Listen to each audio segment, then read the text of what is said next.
Witness me. Oh, that should be a drop. Witness me, dude. Yeah. Spray shit on their face. Yeah. huffing duster, and then imagine like what if you did that and then didn't die? You just like spray paint your teeth, And then you just look like an asshole. Yeah, and then you just die of Like, hey guys. you miss the car and survive, and then you just die of lead poisoning like a week later.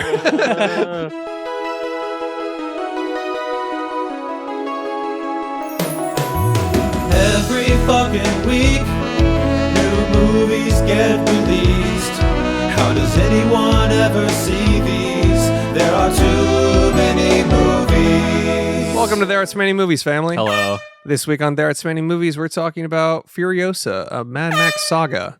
But before we talk about that, we're going to talk about what we've been watching, and I'm Chris Collins.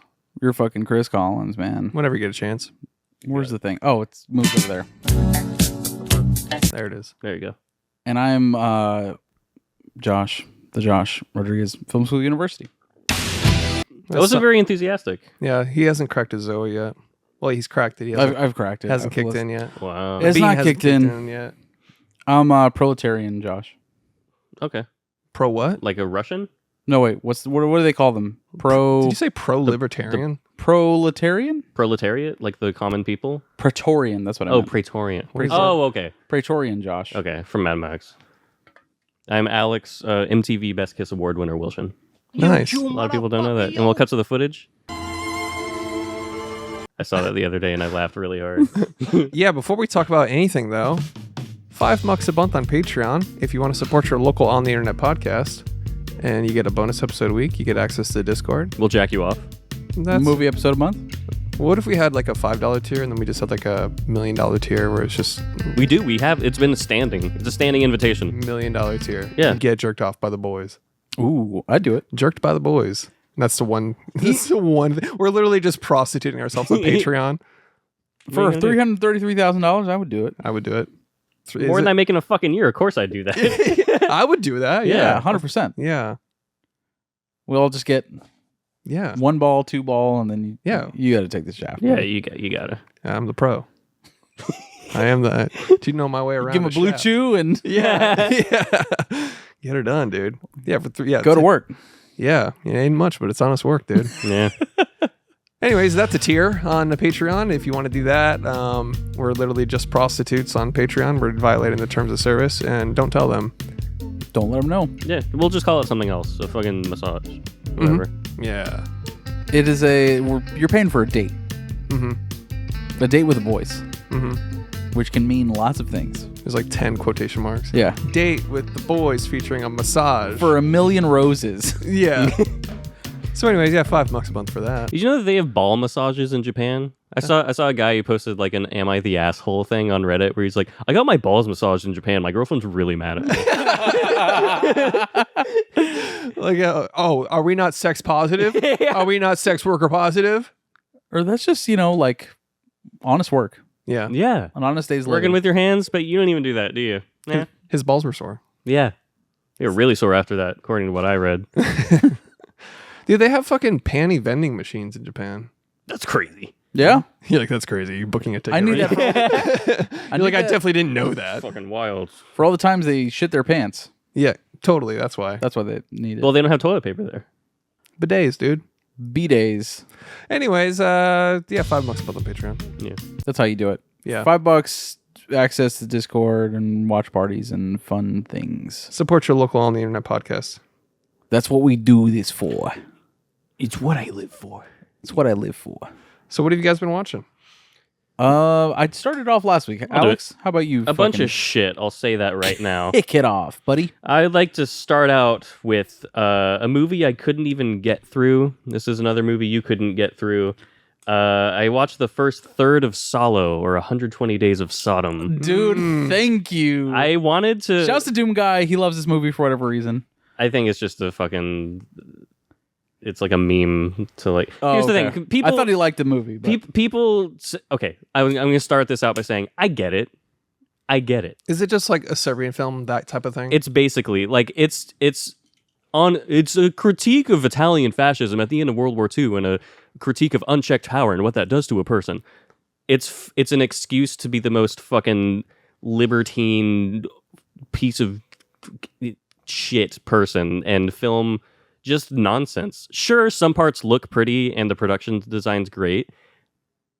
It's kind of irredeemable. Yeah, there was nothing redeeming to me about it. I was genuinely like, oh, so it's just a camera setup in various angles that depicts just Literal abuse. Babylon. Like, You know what I mean? Like Yeah. just absolute grossness. Dude, the and- part where I checked out was like, they're like, okay, everyone's like eating lunch in the cafeteria, and then some guy trips a girl who's naked, by the way, for no reason. He trips a girl, and she falls and like drops her plate and starts crying. And then he's like, heh. He pulls his dick out and starts fucking her. And then another guy in the cafeteria, he gets up and he goes, I don't know what. He gets up and he moons everyone and he goes, check this out. Look at my asshole. And then he kneels next to the girl getting fucked and he goes, do me next. And then he just switches from the girl to the guy's butthole. For like, and I was like, what is the substance of this scene? And then, of course, the director's just like, the meaning. People but do not get how Pasolini is a gene. Dude, you're fucking... It's a metaphor. The ass It's like, no, he's a fucking creep, dude. He's a legit creep. Like, like, I read up about him. He courted, like, a 15-year-old boy on set of a movie and, like, all this shit. He'd be so Me Too'd in this era. It'd be insane. Is he dead? He's dead as fuck. He died, like, shortly before this released, I think. Really? And a lot of people think it's because of this movie. I don't know if it is. I don't know. But it's in the Criterion, isn't it? Yeah. Yeah, that's what I watched. Oh, it's got to be good. Dude, it's so questionable that there were moments where I was like, is this legal? Yeah, no, it's fucked up. It's Is really this fucked up. But there is so there is something interesting about the story in general, and not the story of the contents of the narrative, but the story around it. And that's to give you an idea of like the level of like general depravity of the story. I learned this from Count Dankula on YouTube. Great channel. He was talking about banned books, and for a long time, Salo was a banned book in a lot of places because Oh, it's based on a book? it's based on a book I didn't know that. written by Marquis de Sade, who was sequestered in an oubliette during the French Revolution, and he was on a quest to write the most fucked up thing he possibly could. And sadism comes from his name, Marquis de Sade, sadism. Whoa. So that's where that comes from. And the structure of the movie, I didn't finish it, I'll say that, but I read that about some of the crazier shit, which I didn't even get to. The last like third of the movie is apparently like a narrativeless sequence of different tortures of people. I'm good. But that's because the structure of the book, the very end of it, the Marquis de Sade just wrote a series of like potential tortures to use in the book, and it wasn't actually finished. So he took the actual structure from page 1 to the last page and made that the story that he wrote. Or shot. Or shot. Yeah. That's wild. So the end was just like some ideas he had. Yes. So the end is just like, what if this was the most fucked up torture That's ever? basically. I didn't get that far. I didn't care to get that far. Yeah. Yeah, I think I checked out after maybe 10, 15 minutes. I was just like, I'm not feeling this at all. It's rough. Immediately took it to MTC. I was like, yeah, I'm good. And even the guy behind the counter was like, are you sure you want to turn this in? I'm like, yeah, dude. I'm good as fuck, creep. Yeah.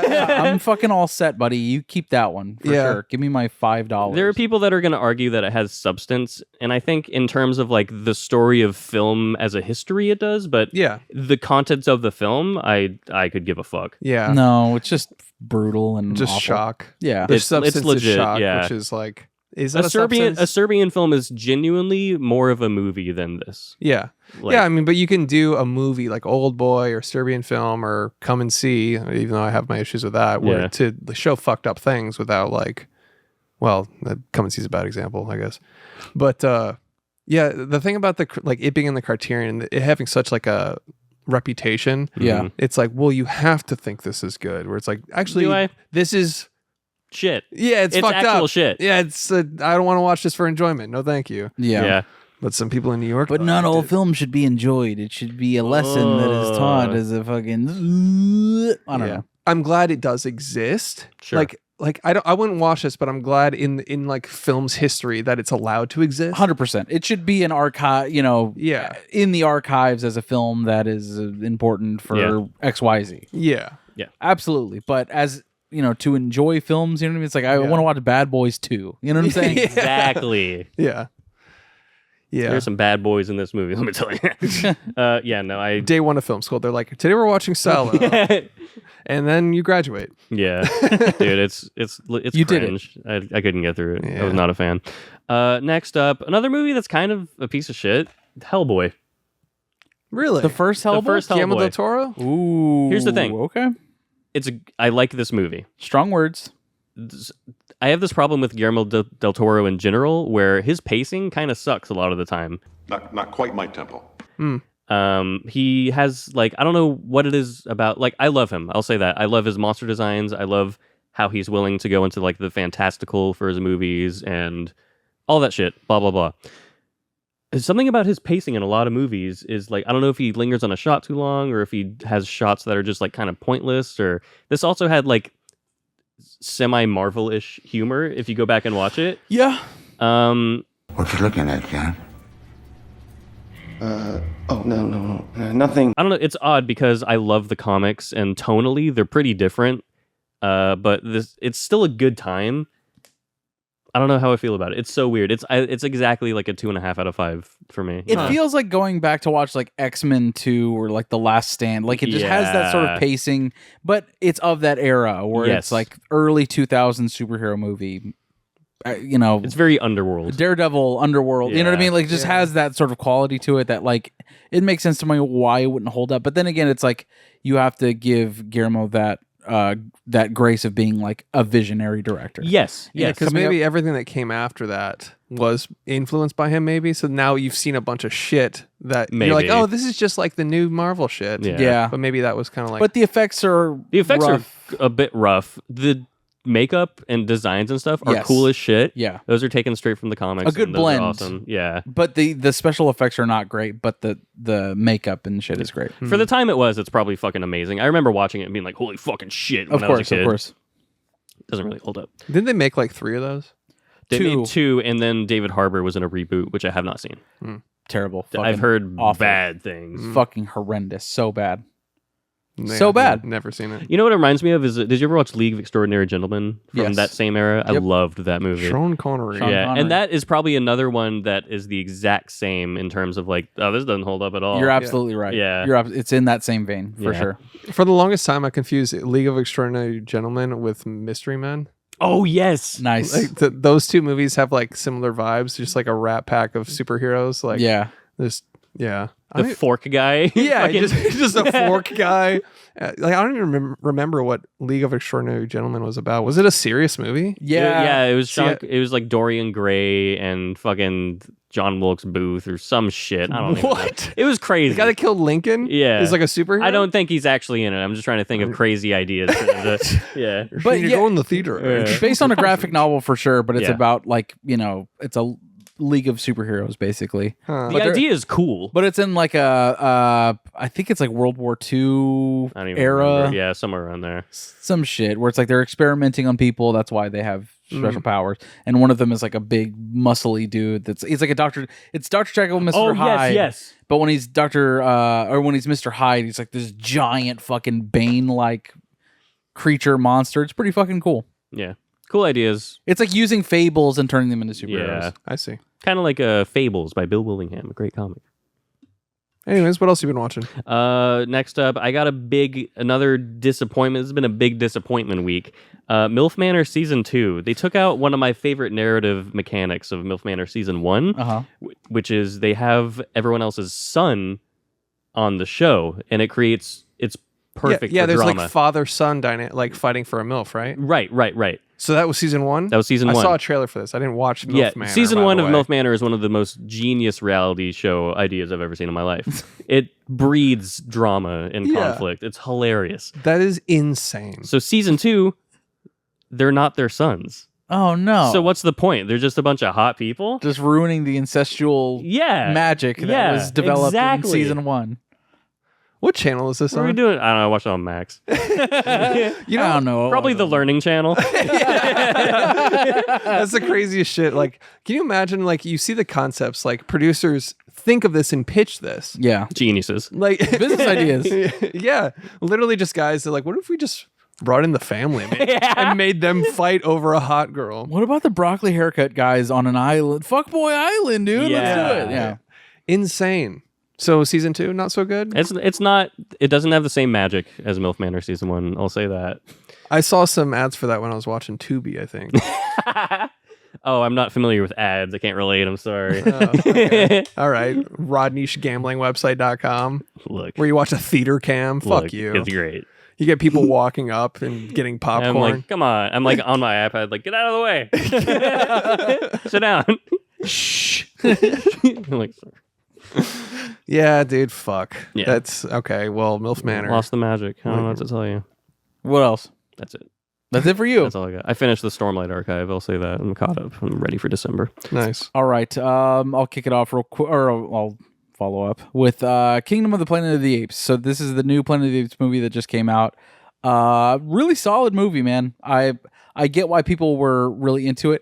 Then again, I'm not like, this is the best Apes movie ever, dude. It was just more of the same, but it deals with a few generations, is what they said in the movie. A few generations after Caesar, where he's more of like a Moses type character. It's like they built the legend of Caesar up to be this thing where they all know who he is, but they don't know exactly everything that he did. He's like a Messiah type character. Yeah. Well, what's cool is that there's like a sect, a group of the apes that are like religious zealots that have Fundamentalists. yeah, seriously, that have turned Caesar's words into basically like hate speech, which is really really interesting, actually. So it's a metaphor for how like radicalism can go too far. What it means is, Who's the real monsters? Frank Herbert's like, I know.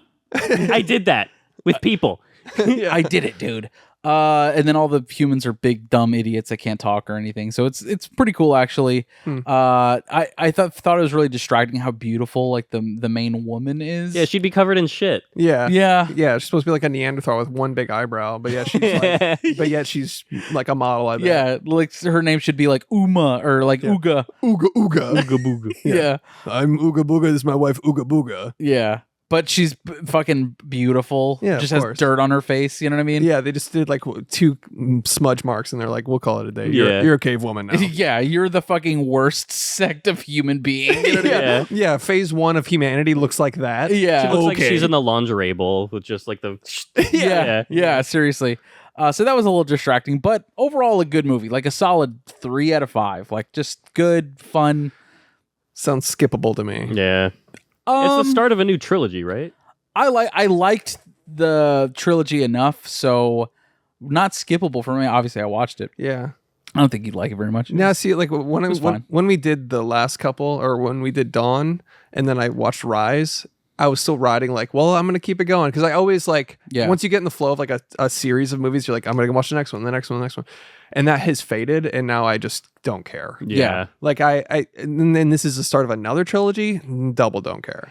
And they finally introduced the idea of the science fiction element too. Like the time travel ships and stuff. I'm sorry. Did you see the original? The original, When I was a kid, Okay. no, you're thinking of the Tim Burton one, right? I don't know. The original 70s or 60s Planet of the Yeah. Apes movie is dealing with Charlton Heston, who is an astronaut from the current time, which was like the 70s, who is sent into the future on a spaceship that crash lands into a planet of apes, and they're like, what the fuck? But And- the fact that it's in the future is the twist. I see. Yes. So he Yeah. thinks he landed on a planet inhabited by apes and run by apes. and at the but very it's end, that's just- where you see him on the beach, and then he sees the Statue of Liberty. You sons of a bitches. Yes. Yeah. Yes. Oh my god. Then he realized the Earth is a planet of the apes. God damn you all to hell!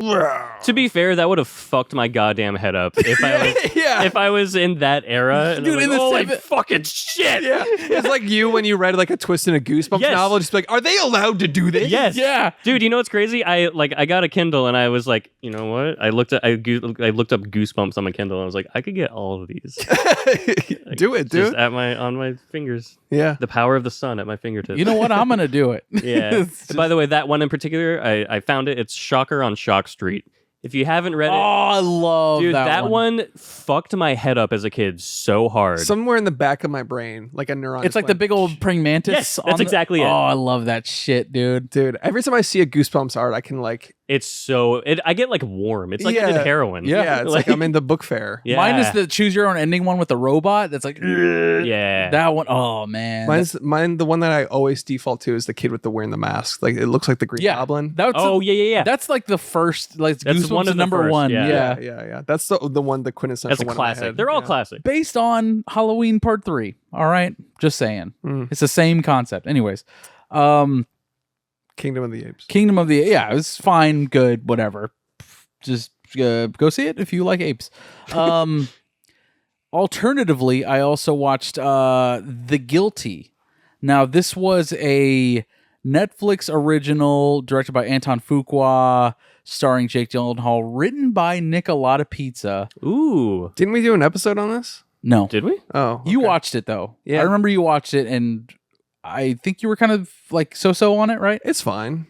It was fine. Yeah. I like Jake Gyllenhaal. Remind me what this is again. Oh, is this where he's the police operator. Okay. Yeah. I thought it was pretty solid. Like I was feeling a movie that take place in one spot. You know what I mean? Yeah. Something real simple. Yeah. And it's Nicolata Pizza, so I was like, it's got to be redeemable. It's either a masterpiece or kind of fucking shit.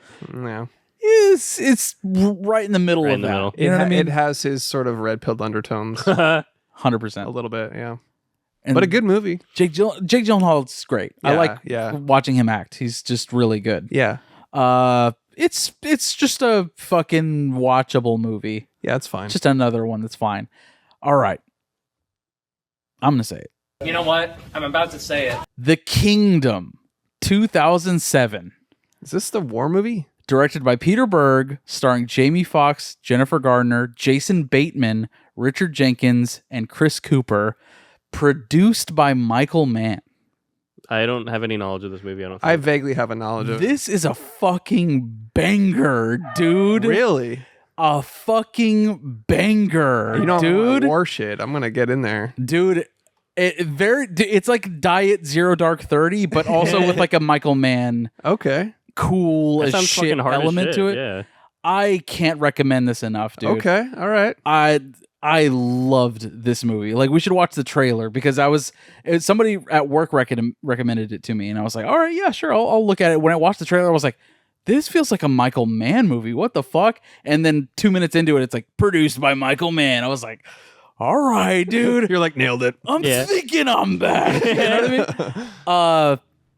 It's a relatively it's a war movie set in that time. Like a lot of the movies around that time about the war, about the Iraq war, very similar to that. Like Body of Lies, I'm pretty sure is one.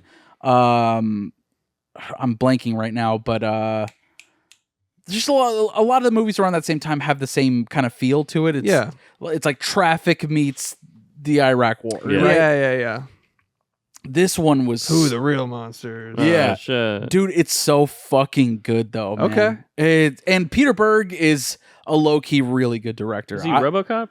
Peter Berg? No, you're thinking of Peter Weller? Oh, okay. Peter Berg directed Lone Survivor, great movie. It's one of those red-pilled fucking, boomer movies War for sure. pig shit. Yeah.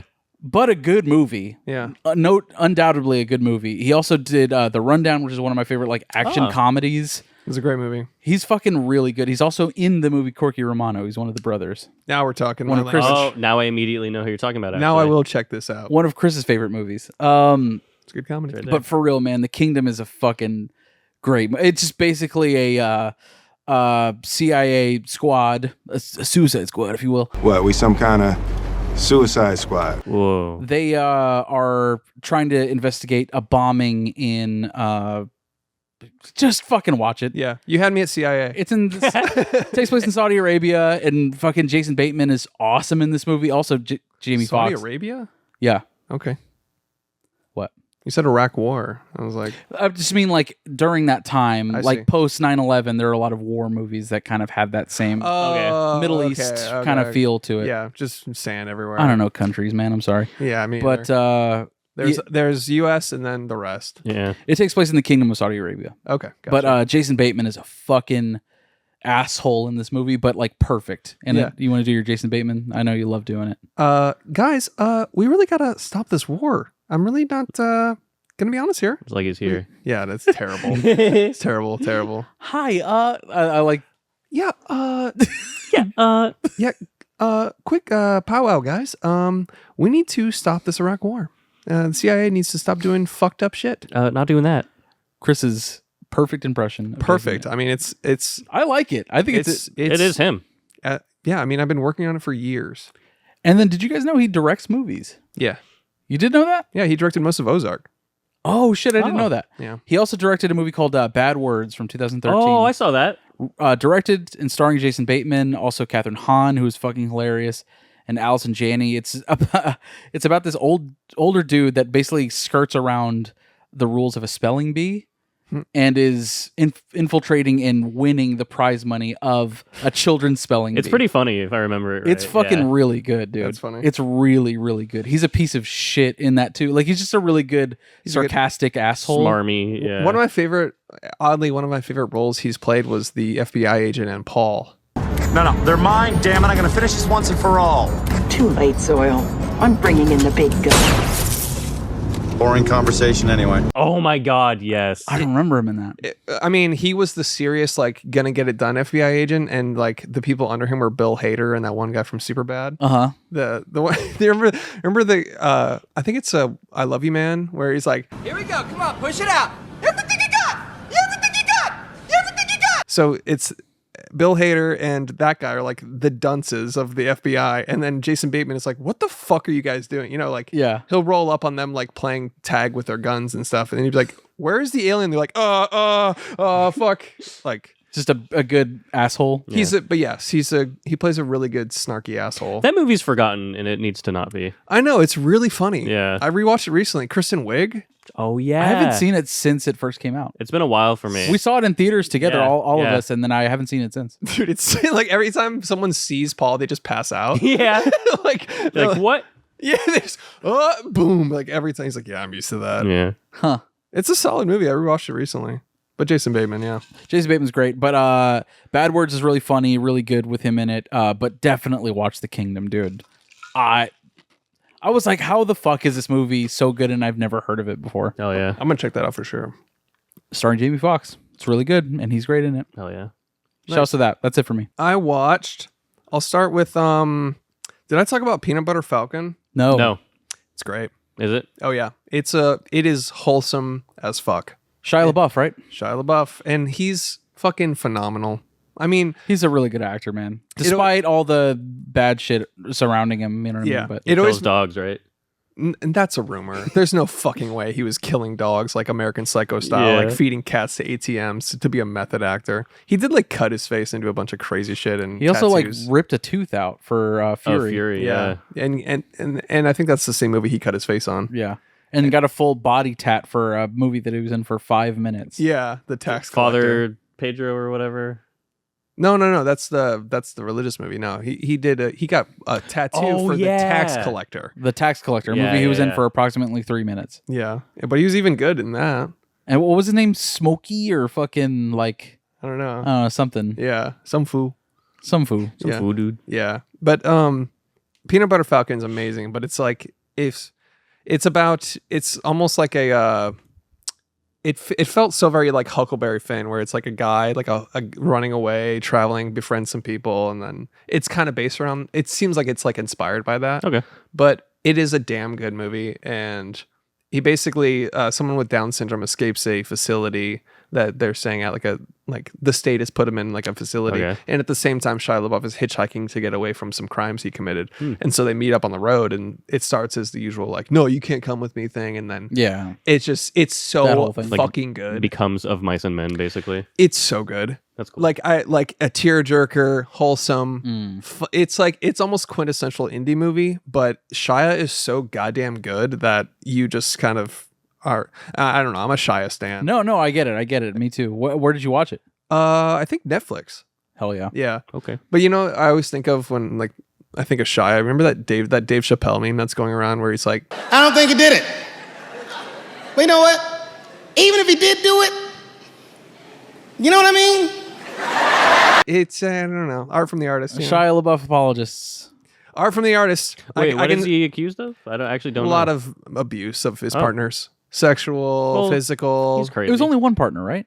That said that. Yeah, FK Twigs. I think a couple, but I don't know. I don't know all the details. It's a lot of he said, she said. And he's admitted to being a piece of shit because of alcoholism and drug addiction and shit. Yeah, he did a really good interview with John Bernthal. The real ones, yeah. In the woods. Come on, girl, you got walkers all around you. They're in the woods. And then in the interview, Shia was like, I did it, and I do it again. I did it because I liked it. Hell, I loved it. It's a 5-second interview. Yeah. All right, thanks for coming. Thanks for coming. This was the real ones at John. And I liked it. Yeah. But yeah, that movie's very good. And Shia's always Mr. fucking Alpha, like good. I don't know. He's fucking solid. Yeah. So check it out if you like that. I watched The Hustler, 1961. Paul Newman. Paul Newman, great fucking actor. Wait, is this the one that I told you about? I don't know. No, that was The Verdict. Sorry, go ahead. Jackie Gleason. Ooh. It's about a pool hustler, a little pool shark, a guy that goes around pretending to be drunk and fool around, and then once the stakes get high enough, he just starts fucking sniping them. Paul Newman, dude. Yeah, he's awesome. He's great. Just the fucking coolest actor ever, possibly. Yeah, just riz out the ass. Yeah. And he's like, I'm gonna make some dressing now. I'm done acting. Yeah. Drizzing, dude. Oh shit. Yeah, but he's so good, and this movie definitely has those like cliches of like long movies that make them kind of like lull you to sleep a little bit. Like long. It's an old takes. movie. 61, you said? 61, yeah. Yeah. That's gonna be long. But it is still very good. But it was my mom's favorite movie. My stepmom gave me this DVD. Like she was like, you're getting into physical media. Here's my favorite movie, Salo. And I popped it in one day and I was like, this is really good, but it's like.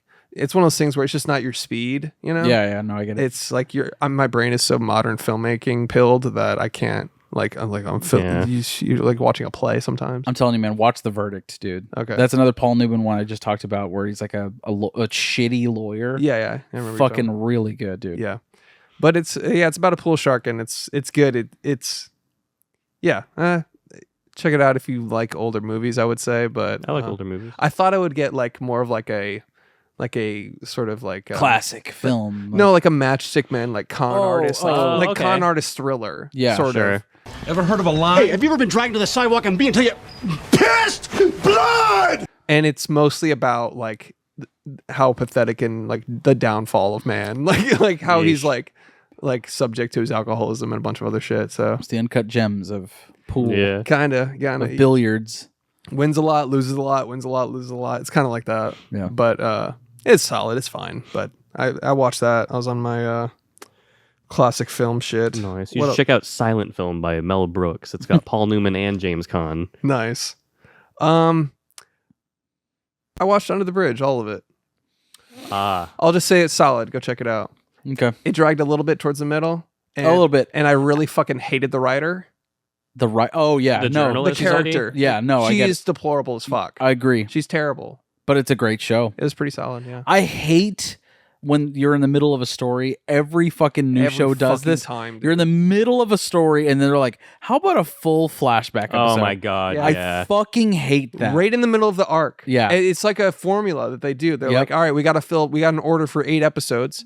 Well, we've already wrapped this up. Let's do a flashback and just build some characterization. Yeah, I hate that. It's rough. Hate that. Because you gain momentum and then it's like, let's go back. Yeah. Every time. It's like, just give me the fucking story. Yeah. It could have been like a limited 3 or 4 episode series. I genuinely think and a fucking great limited series with just that. I agree, but I still really like it.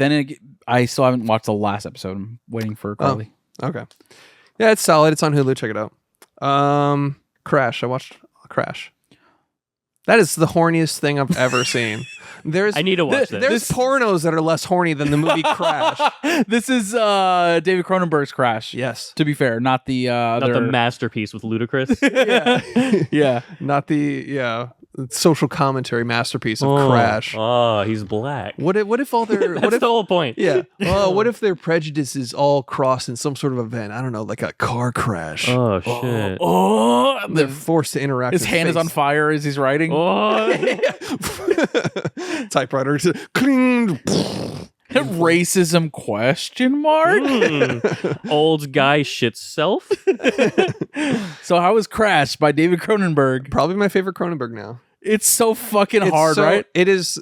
I mean, watching this, I was like, oh, this is so like Teton pilled. Like this is where like Teton got like the concept of like biomechanical car fuckery. Yeah, 100%. Yeah, and it was heavily influenced on Love Lies Bleeding. Oh, that makes sense. I thought you were going to say heavily influenced on the movie Cars by Pixar. And that's how you get that too. Yeah, that's how you get Lightning McQueen. Ka-chow. Yeah. Dude, and that really cunty car. Yeah. Yep. That movie to me is like if David Lynch was good at making movies. You know what I mean? I get what you're saying. Like it was like but you haven't seen Blue Velvet though. Of course, I haven't seen like 2 other films. It felt like a surrealist thing that David Lynch would do, but made sense. But grounded in surrealism, not just like every single idea that passes through your brain you execute. And I love, dude, I loved whenever they're recreating the fucking James Dean car crash. Yeah. Oh my god. Oh shit. Have you seen this movie? No, I haven't. Oh man, it is a trip. It's so fucking wacky. I want to watch it. Yeah. But it's I have the Criterion here if you want to borrow it. Sure. Yeah, it is like you're right. It's surrealism, like done well. There's an atmosphere of horniness and atmosphere, dude. It's dripped in cum, basically. It's like the Criterion is like you open it and just cum comes out. It's motor oil and cum, dude. Seriously, it is, and somehow it works because if it's not done well, you would be laughing at this whole thing. No, because James Spader is top tier creep, but also like it's kind of hot, dude. Yeah. I don't know. Well, what's the other guy's name from SVU? The other Horatio Sands? No. Isn't he from Law and Order SVU or Law and Order? The bald dude? The guy that does the car crash reenactment. Yeah. I don't know what he's from. I just know he's a character. Oh, James Malone? I think you're right. Okay. I think you're right. Whatever, it doesn't matter. He's in it, and he is the weirdest guy ever. Yeah. Like voyeurism for car crashes and car fucking, and just like literally like they would fuck. They do everything short of fucking a car up its tailpipe. Hell yeah. And even if they did, you'd be like, this is a great film. I get it. I see what they were going for. Yeah. Because if you miss on a concept like this, you miss. Yeah. But this is like he swings for the fences and he fucking hits, dude. Yeah. So, although it has the longest opening title credit scene ever of all time. Yeah. Opening credits are a trope of older films that I guess you have to endure. But it just drags, dude. I was like, oh my God, here we fucking go. Yeah. But then 7 minutes later, you get one of the craziest fucking movies ever, man. And all of the sex scenes are hot as fuck. They're genuinely like, you know how some sex scenes are like, I don't know, just Hollywoodized and glorified and it just feels fake. Team America.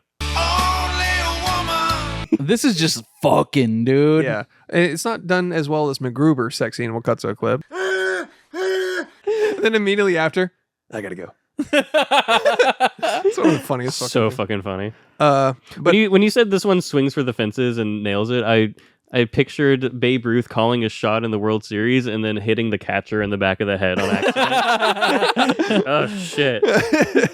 Just dead on the. He's like, I get to run? Third starts running in. Third base starts running. He didn't catch the ball. I actually can run.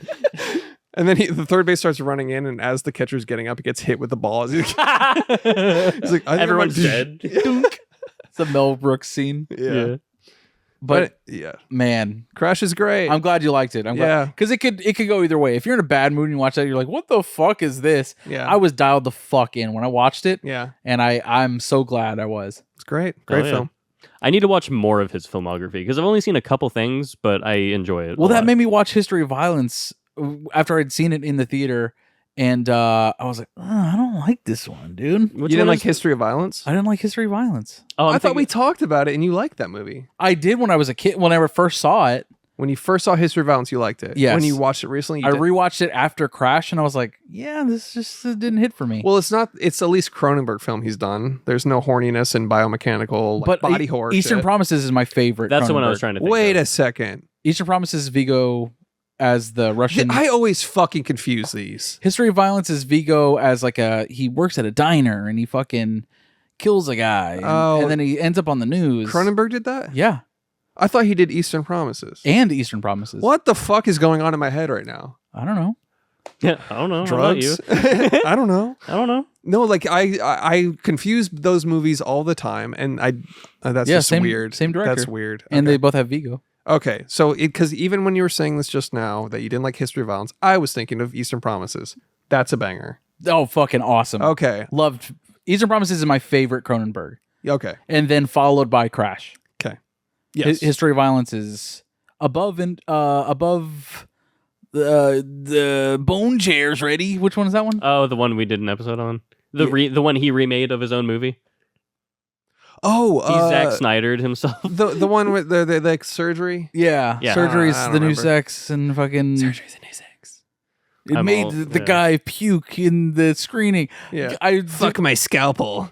The funniest tweet, because it's like they were talking about it at Cannes or whatever film festival it was. I was like, you know, it made people like leave the theater. They were so disgusted by the guy just had to go pee. Yeah. yeah. But like the tweet that I saw, it's like it happened again for In a Violent Manor. Shit, is that what it's called? In a Violent Nature. Oh, okay, yeah. Oh, the Shudder movie? Yeah. Okay. Where it's like at a screening, you know, one of the critics like threw up and left the theater. And I was like, what if this is just the same guy? He just can't handle just movies. Pukey McChunks. Just honey bunches of oats before every showing. he's sitting in fucking Anyone But You. He's just made him puke his fucking cock out. Yeah, just welcome back to PukeyReviews.com. I couldn't make it through Inside Out 2. Yeah. I need to stop drinking Ipecac before a movie. I love the idea of Ipecac News where they go, hello, I'm... Yeah, so as you know, I eat a bunch of honey bunches of oats and then drink a bottle of Everclear and then see how long I can make it into the movie. Yeah. This is the same guy. I just love it. It's the same guy at every screening. It's like, oh, people were disgusted and threw up in their seats. The same guy. Oh, it's the guy who's at the baseball game. It's like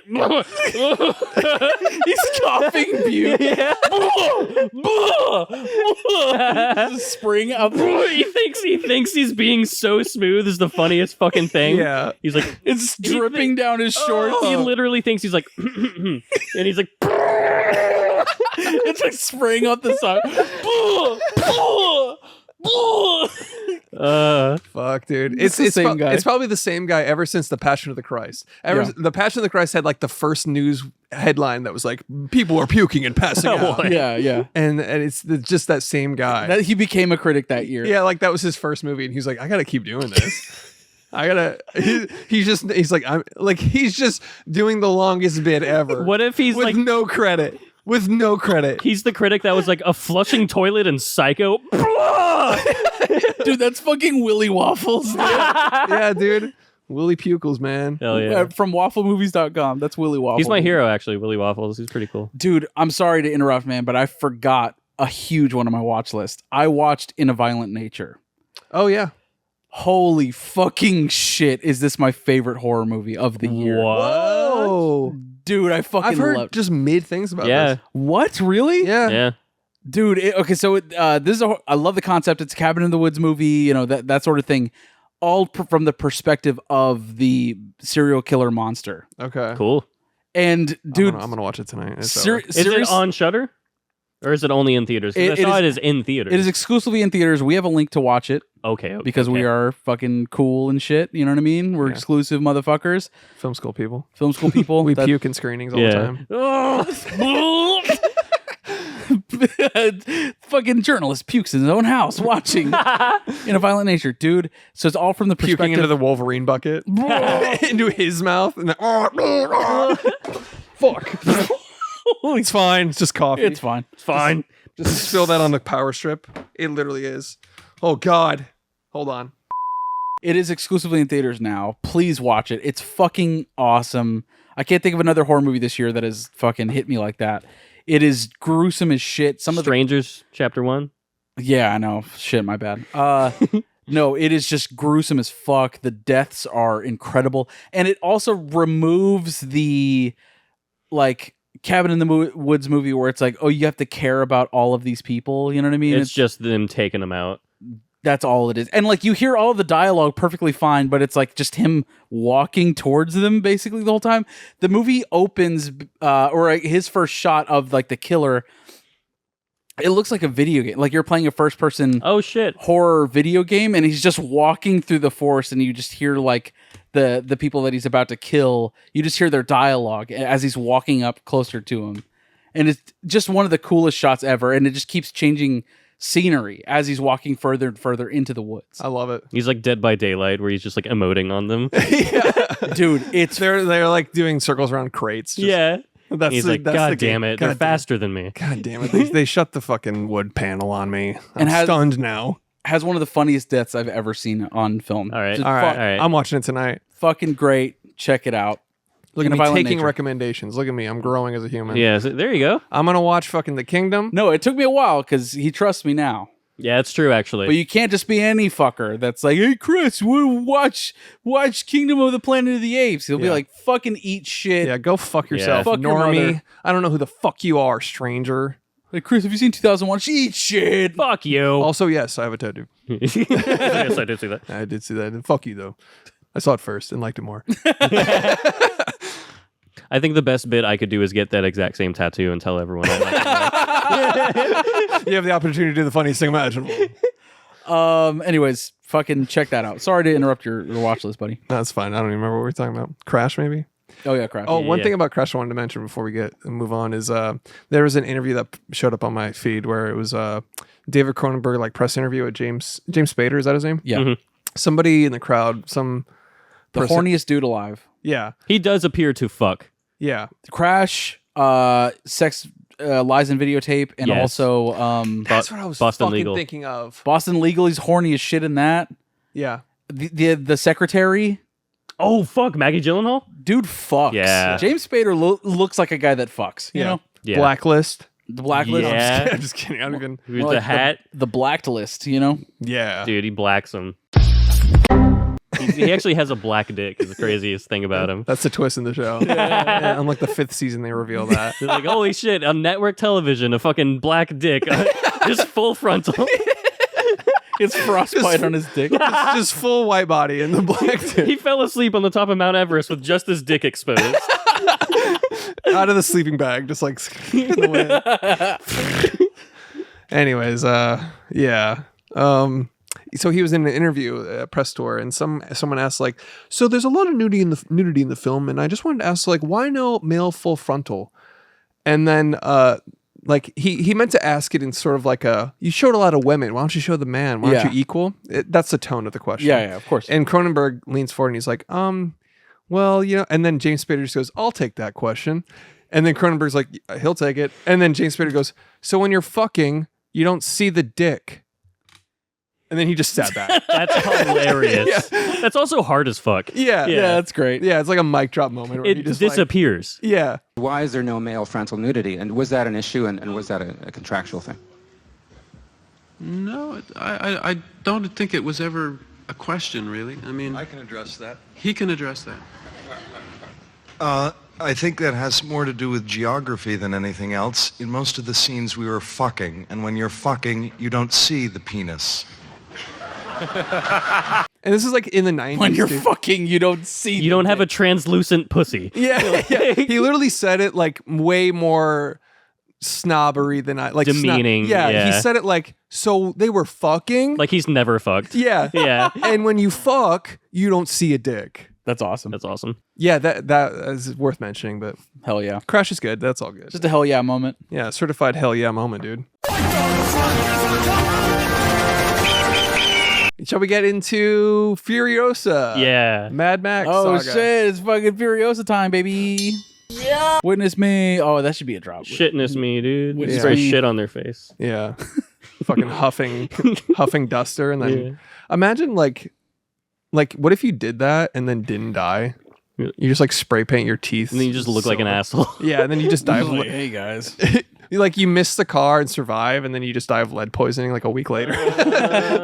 Oh fuck, like mercury or something, whatever the fuck they're spraying in their mouth. They're all half-lives, so they can survive mercury poisoning now. You know? Oh yes, of course. I forgot that. They have evolved. It's the lore. The Fallout. These guys don't even know about fucking Half-Life.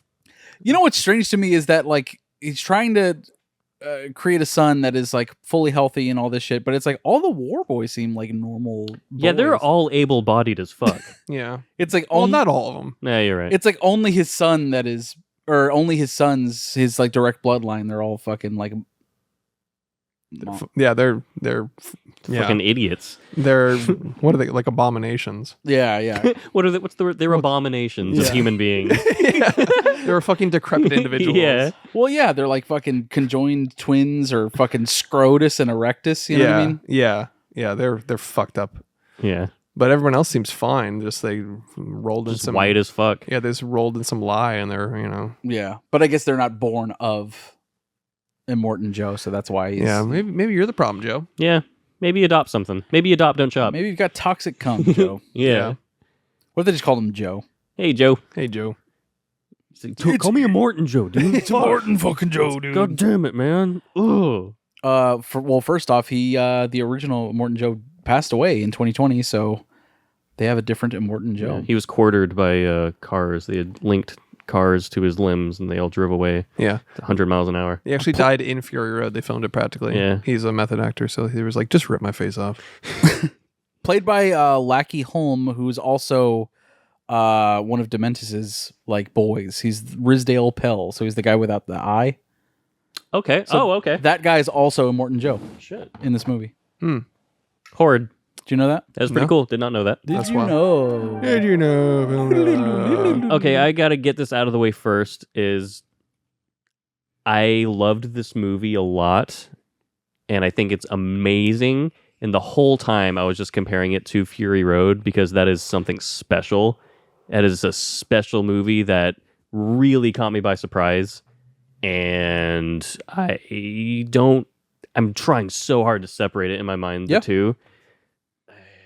You like Fury Road more. I like it so much more. Yeah. I mean, that's what Josh said, too. I said that immediately to Chris when we walked. I was like, it's really good, but it's no Fury Road. Dude, yeah. And I was still floating on the recency bias, and I was like, what? It's so good, though. To me, they were equal. I was like, it had action, but this one had some things the other one didn't have. I was kind of floating in between, but now that I've sat with it, I was like, I'd probably own Fury Road and not this. Probably not. I mean, it's good. No, here's the thing. If I never saw Fury Road, I don't know if this would hit me the same way. I don't think it would, but I think it would to like a lesser degree because it is so like frenetic and action packed and creatively shot and all that stuff. Dude, the Fury Road scene, like when they're first using the big fucking rig, the war rig for the first time. Best scene. That's the price of admission right there. We all know it. But when you add paragliders in there and fucking... Dude, that was sick. I was just like, absolutely, let's fucking go. And the fucking little guy. That fucking kid is fucking amazing. Do you know his story? No. Caden Bales, who went viral in Australia because of a video that he took after he was bullied in elementary school. It's heartbreaking, dude. The video, he's crying. I sent you all the photo of him, like... That's him. Oh, shit. Oh, I didn't know that. That's him, dude. And God. He was bullied, and he's like basically like asking his mom for a knife so he can kill himself. Jesus Christ. Fuck. But here's the thing. It turns around, dude. George Miller was affected by the story. It's in Australia, and he's like, please come be in my movie. He's like, and he was in 3,000 Years of Longing. Great fucking movie. Mm-hmm. And then he also put him as a war boy in Furiosa. All right, that's pretty fucking cool. Fucking shouts to George Miller, dude. Yeah, that's hard. Because that kid is fucking on cloud 9, dude. He's in a Mad Max movie and he's from Australia. You know what I mean? Yeah.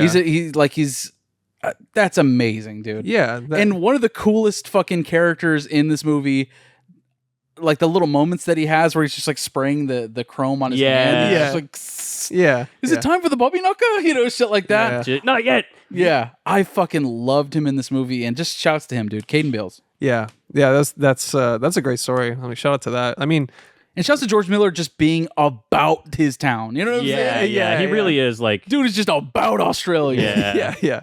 Yeah, that's awesome, dude. I saw this funny thing where it's like, what if like the world is fine, but it's like just Australia that this is happening to? You know what I mean? Mad Max. Yeah. That's really like funny. people in Japan are like, why are they doing this? Because it's the pole of inaccessibility. You know what I mean? So they're just like, we just cut them off completely. Yeah. Well, that's how Australia began, right? Like they just a prison colony. Yeah, it's a prison colony. Yeah. And then they're like, well, let's continue being savages, but we'll have an economy. Yeah. Yeah, and like everything is so expensive over there too. Yeah. And then they also like are extremely they ban like the most content. Yeah, they are the most heavily censored. Well, Yeah. not compared to probably like China or something like Yeah. that. But like South Korea or something. Right. North Korea, sorry. South is a cool one. South Korea's BTS. North Korea's fucking Yeah. a nightmare. Yeah, sorry, I always mix that up. Yeah, no, I get it. I'm dumb. Well, Same. it's North. I was South, literally it's- farting in the middle of social studies. So, like, that's I was having Get out. I was having farting competitions with my friends when they were Yeah. trying to teach me history. So But I agree with you though. Back to your point about it's really good. It's really fucking good. I have no problem saying that, but it doesn't hold a candle to Fury Road in my opinion. And I think a big part of that is because how much time you're spending developing the story.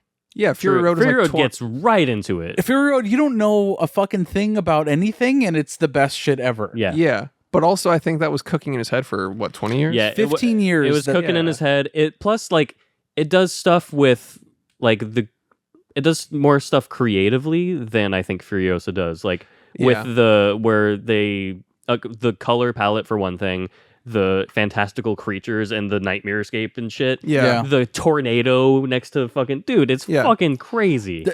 Fury Road is just beat for beat perfection. It's a dude. legit masterpiece. So anything less than that is like going. Obviously, what sucks is you're comparing it to Fury Road, which Yeah. is impossible to do. You know, like it's unfair, but you can't help but Of do course, it. Yeah. But Furiosa is more like a cherry on top of something. Like Kinda, yeah. The creativity done in that was like, okay, so they added wingsuits, they added propellers, they added a few like paragliding things. Yeah. Which were fucking awesome. I mean, the Amazing. reveal of the shot is like a That oneer. was so cool. It was like a oneer. It goes Dude, the around. fucking yes. Like it starts skiing on the back of the in the sand and then slowly releases a chute and goes up and the whole thing is craned in a oneer. And I was like, bro, this Dude, is... I was just smiling. I was like, no way. Yeah. That was like an unreal. There was some goosebumps moments, and I think that was probably the only scene that could hold a flame to Fury Road. I agree.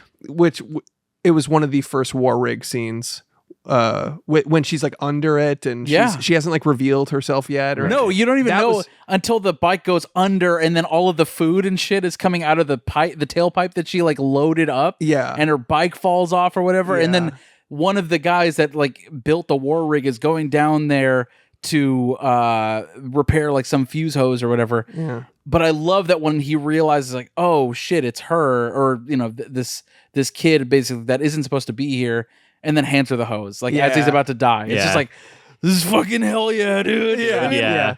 And just the mid, like this is what Fury Road does so well is like the chaos of having to repair and fight at the same time mid like 100 miles an hour. Yeah, Like, well, engine 2 is down. yeah. And they're just like, she's just down there like a centimeter away from Dude. death at all times. All the time. Every single one of these people on the rig is like just about to die. It's like doing an F1 pit stop on a fucking airplane that's flying. It's crazy. yeah, It's seriously. fucking insane. And then every war boy is trying to die the whole time. Yeah. It's like, please let me kill myself for you. dude, it's an honor, dude. That's Yeah. probably one of the coolest things about the Mad Max universe is that like they've reappropriated Valhalla to their culture. Yeah. And to die in a most violent way is like so honorable that you get to live on in battle forever. That's Dude, sick. the one war boy that's only there for the zip line, you know what I mean? Where he fucking Oh yeah. Ronnie, I feel like you're just here for the zip line. they're like, choose any warrior, any war boy. And then he fucking witness goes on the fucking zip line. Like that's when I knew I was like, oh, this movie's gonna pop the fuck off, dude. And then in Morton Joe's like, yeah, so that's what I'm working with. That's all about you fucking bitch. Yeah, all my soldiers will kill themselves gladly at my beck and call. So And plus, like in the face of that, you're like, oh shit. All right, let me go back. Let me think about this. Yeah, that's why Chris Hemsworth's like, all right, I gotta go. Yeah. there's just 100 kamikaze people just waiting to jump off a cliff gladly. Shit. Yeah. Only there for the zip line. So fucking funny, dude. Also, like, I'm sure we were going to get into it, but Chris Hemsworth in this movie. Dude. Probably my favorite part of the movie. Desert Joker. He's dude. Yeah. He's great. He gave me a Joker plus Jack Sparrow. Yeah. He had like the, I like sort of charismatic, whimsical weirdness. This is his best role, period. It's a good one. I would agree with you. This is the best he's acted that I've ever seen him do, I guess. Thor Love and Thunder. Obviously. He's right behind me, isn't he? They're behind me, aren't they? I love that he's like shitting on that movie now. He's like, yeah, I fucked up. I was too, Really? Yeah, he was like, I was too silly. I let the character be X, Y, and Z whenever it needed to kind of like go back to like the heart of what he was before. He's like, I just got too caught up in like the silliness and the improv. Yeah. Basically Guardians of the Galaxy shit. Blaming but not blaming the director. Yeah, I was gonna say it can't be all his fault. No. Totally, it's set with everybody. The modern Thor comics by Al Ewing are directly shitting on the Thor movies and how they've like ruined the character essentially. Yeah. It's fucking great. He's fighting a villain who casts a spell to remove his ability to think original thoughts. So he's fighting this guy and he's like, oh, he's right behind me, isn't he? That's gonna hurt in the morning. He's saying all shit like that. It's so good. Oh, wow. The villain is like, you can't create original thoughts. That is such a blatant He's like, fuck you. Also, Al Ewing is a beast of a writer. He's so good. That's awesome. But yeah, Chris Hemsworth acted his fucking ass off. Yeah. And from the jump, like the nose and like the eyes are all different. He just really fucking went for it and wasn't, Thor, which is great. Yeah. I love like him being doused in like red paint. It was almost dude, and how it changes throughout the movie. Well, it's a transformation. Like at the beginning, he's like in a white cloak. He sees himself as granted, he's abducting this little girl. He's also protecting her. You know what I mean? But then when he realizes the savagery that it takes to be a ruler like a Morton Joe, it's like him being doused in the red. Like it's very David Koresh pilled of him. Yeah, he's like cursed basically from that point on to be the Dark Dementus. Yeah, he literally changed his name, didn't he? He's Dementus, then Red Dementus, then Dark Dementus. Yeah. And it's literally his cape is like, oh, that's who he is now. Yeah, it's like Faces of Cell. And it's just like, I love that though. It's cool, yeah. He has boss phases. Yeah. Yeah. So good. Yeah, I mean, it was probably, I'd hate to say it, but I mean, Anya Taylor-Joy was great. Yeah. But he was the most interesting one to watch. Dude, she doesn't show up until an hour into the movie. That was the thing about it. I was genuinely like, is she only going to show up in like the outro? Is this going to be like a Dune thing where she's like in like all the shots are in the trailer? Yeah. It's called Furiosa though, Right. Yeah. But so they did an interesting thing where the child actor that they cast to play young Furiosa, 35% of her face is digitally altered to look like Anya Taylor-Joy. Okay, I fucking knew it. I was gonna say this girl looks. How did they get this girl? I thought it was a prosthetic on the lip, like that little sharp thing. Yeah, that was the one characteristic where I was like, that kind of looks like Anya Taylor-Joy, but it was digital. Not to like they didn't have a looper situation where they put like Bruce Willis. No, God, no. It was a little deepfake situation, but they only did like 35%. Yeah, as opposed to like 100. I could tell. I was like, either that's amazing casting or there's some fuckery happening. And she got the part for Furiosa. She had to be. So he wanted to do this with Charlize and like was intending to use the AI sort of de-aging thing like he did for the other guy. For Princess Leia. The bullet head guy or Rictus? Bullet Town guy. You know, the guy that got his eyes blown out? Oh, yeah. So they did de-aging on him? They de-aged him in this movie, and they were going to do that for Charlize the guy that's to play wearing the nose condom the whole time? No, different guy. That's the nipple guy. Oh, my bad. The guy with like he's the Bullet Farm guy, the ruler of Bullet Farm. Okay, got it. Anyways, so they were going to do it with Charlize, and he's like, it still kind of gives you like an uncanny valley, so let's not do that and let's recast, which Charlize was obviously pretty disappointed at, Yeah. Makes sense, it's her fucking character, It's probably her best role ever. One of them for sure. Monster. Yeah, but it's a real person. Is that a role? Yeah. like speed run the point and like try and be snobbery about it. Is like, but is it? Proceed. Yeah. No rebuttal allowed. Keep going. She had to audition via Skype though, so lots of actresses auditioned via Skype for Furiosa. Weird. And Anya Taylor-Joy got it because George Miller loved the movie Last Night in Soho. That's so odd. I don't get it. I still need to see that one to be fair. I tried watching it and I was like, this is not the vibe. fine. Not my favorite. Has some cool VFX fuckery, but other than that. But the monologue she chose to audition with was the Mad as Hell monologue from Network. I'm as mad as hell, and I'm not gonna take this anymore. That's amazing. And that's sick. That's cool that they chose a monologue. Yeah. That's cool. Yeah. That's a great monologue. Yeah.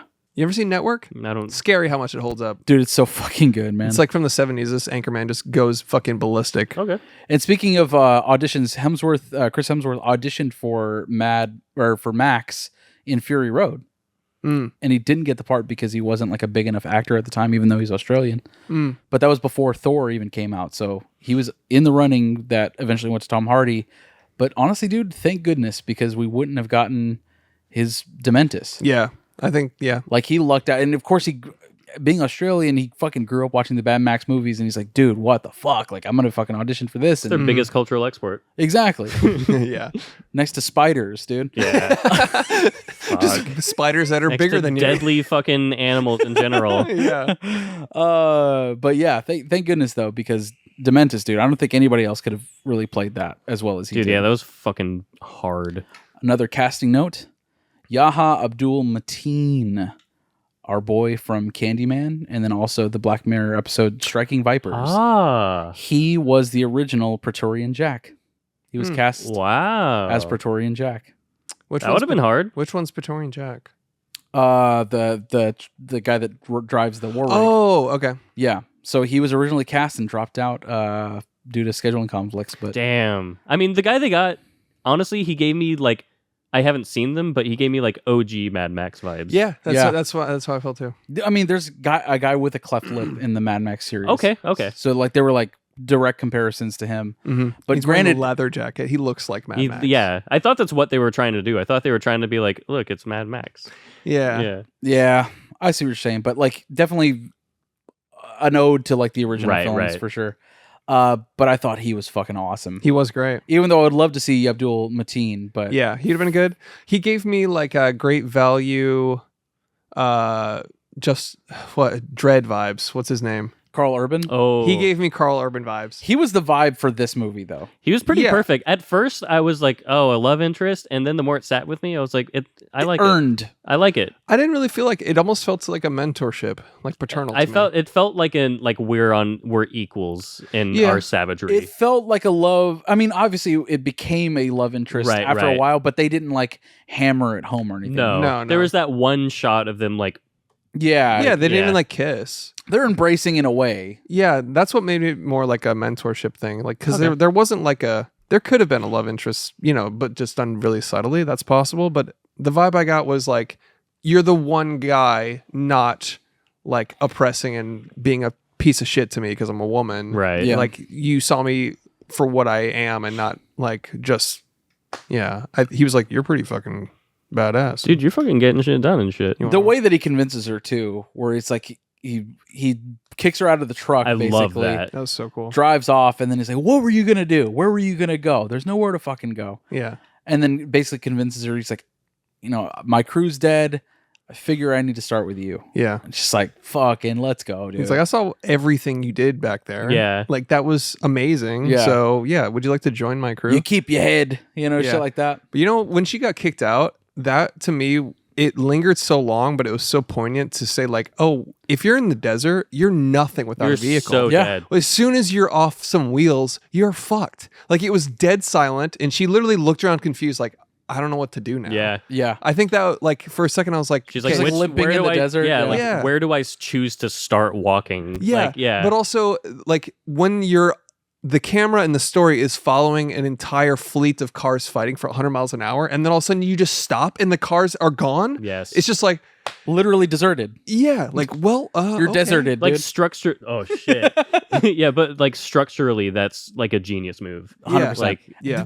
That coming after the craziest fucking war rig scene ever, dude. Yeah. The contrast of it was very poignant. but also the scene later on where they're getting to know each other like pretty well. There's a part where he's like, "No, you're not going to be in the rig with me for this one." She's like, and you think that he's like starting to like not feel her, and she's like, "Oh, what the fuck? This is a betrayal." And then he doesn't let her sit in the front seat because his strategy is to get that person killed as a distraction. Dude, that was fucking hard as shit. Either that was the strategy, or he just knew that would be the first thing to do. That's true. Yeah. That's so true. I don't know if he was just like. I think he also knew there was an ambush coming. Yeah. After they left Gas Town basically intact, after they were like the rebels were coming to fucking like basically destroy the war rig and take everything. You mean Fort Worth? Yes. Gas Town. When they were leaving there, I think he knew when they went back, it was going to be fucking hell. Yeah. I would love to to have a movie just about like a war boy, like from the start. That would be hard to the jump. You know, there's a post-credit scene. Do you know that? We didn't stay for that, did we? We didn't stay for that. I did not either, of course. What happened? You see it's just a war boy driving a rock, like in SpongeBob. So like the one that got kicked off the war rig, he's just driving a rock back to Gas go Town. for miles. Yeah. I didn't see it until I heard about it afterwards. I actually didn't stay for it, but the little dash bird skull thing that was on Nicholas Holt's vehicle. Oh shit! You see the little guy. You see his little dashboard bobblehead thing. It's like implying that like that may or may not be a story coming up for Nicholas Holt's specific war boy. So we're getting maybe a Nicholas Holt's origin. No, teased. Yeah, we're not, because this did so poorly. Oh yeah, because this fucking tanked. That sucks. That really does suck. You fucking assholes ruined George Miller's career, dude. Yeah, it's all your fault. I'm sure we all watched it. You know what I'm saying? But like, we gotta buy Happy Feet on DVD to get those sales up. Yeah. Fuck the general public, dude. Like, how the fuck do you not go watch this? But it's like, yeah, let's go watch fucking Kingdom of the Planet of the Apes. You know what I mean? That's what I'm saying, dude. Like, this guy filmed a fucking Cirque du Soleil car fight in the desert, and then you're gonna watch 3D Monk. Yeah, yeah. I'm gonna go to the Monk film, dude. I think we just got that trailer squeezed down our fucking throats for so long that I think that's kind of what it takes to. But the trailer looked great. Are you talking about Kingdom? He's talking about the Kingdom show. Yeah, it's marketing. That's true. He's basically saying the more you market a film, the more people are going to see it. Yeah, 100%. That's true. Because I don't think I didn't see a single Furiosa trailer. I saw a couple, but yeah, it wasn't shoved down your throat. Yeah. But it also is a great trailer. It is. I have to watch the trailer then. Oh, it's really good. But fuck, man, I was just like coming out of this after my second viewing. Really, just like George Miller is a fucking visionary director, and like not to even use that term lightly. There's not many of them. You know what I mean? It's because like I wouldn't even say Guy Ritchie is a visionary director. No, he's just got a kinetic pacing. Yeah, he's got riz. Yeah, like he's cool and shit. You know, but he also did Aladdin. You know what I'm saying? Yeah. Granted, this guy also did Happy Feet, but yeah, a good movie. But it's like left to his own devices, he's gonna give you some of the craziest shit that you have never seen before. Yeah, you have never seen anything like this before. Yeah, this comes from one person. Yeah, dude 3,000 Years of Longing. I didn't expect to. First of all, I didn't know it was George Miller before I saw it. Yeah. And then as soon as I saw his name attached, I was like, because I was familiar with Fury Road, I was like, oh, I am so excited for the crazy color palettes and fantastical ideas and camera mechanics that shit like no one else is going to do. Yeah. And using CGI to a point where it's like stylistic and not like uncanny, if that makes sense. Yeah. No, I agree. But also like, remember how you said like, oh, Fury Road is better, and then I was like, I don't know. And then it had the credit scene has a bunch of shots from Fury Road in it. Immediately, I was like, I see your point. Yeah, like it showed the car crash. It showed all those metal pieces flying at the camera. Everything is like centered. All of the action is centered because of how quick they're cutting. Yeah, everything. At least the focal point is in the center, so you're not missing anything. Yeah, true. I mean, the guitar guy, the flames. Yeah. The poles. They barely referenced that in Furiosa. Yeah, and it's not like you don't have to. I want to see his film, dude. Yeah. Him just playing Guitar Hero in the cave. Hitting star power in the cave. He's like, how do I turn a guitar into a bass? It's also a guitar, but it's a bedpan. Yeah. He's like, hey, can you kill yourself? And he's like, not now, Dad. I'm going star power. Not now.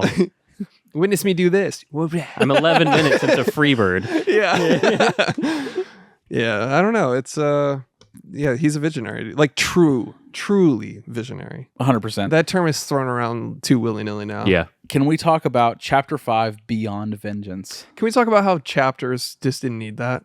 I didn't need it, but I will say whenever Chapter 5, Beyond Vengeance came up, I was like, all right. Like I sat up in my seat, had a controller in my hand, like, all right, let's fucking go. And like, oh, vaguely Batman pilled. Yeah, vengeance. Oh, what's up now, lady vengeance? You have my attention. Now you have my interest. I'm vengeance. She's just doing that fucking the cartwheel dodge. Like, I'm Batman.